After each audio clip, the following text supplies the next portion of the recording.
Şeyda bilbile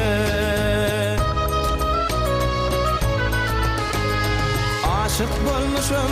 bir güle men ettim şeyda bilbile kerem eylen gamli kula derdimin dermanı var kerem eylen gamli kula derdimin dermanı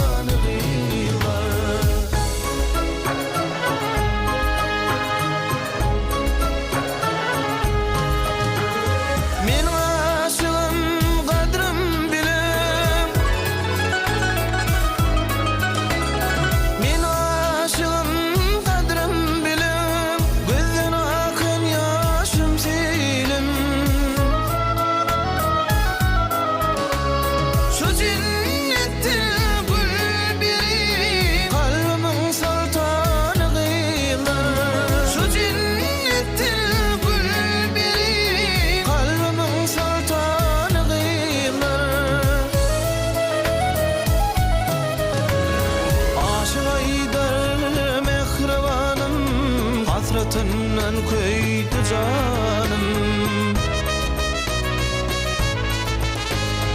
aşık aydır mehribanım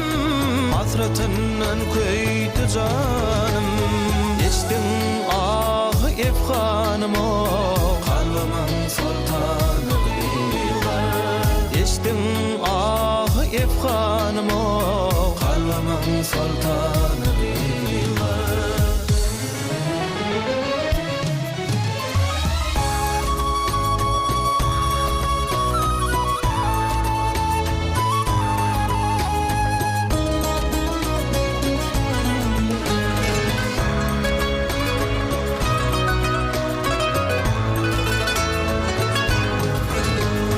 şu cennetten gül beri kalbimin sultanı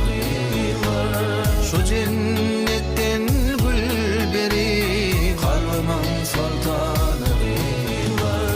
ülkemin gülhanı var vatanın gülhanı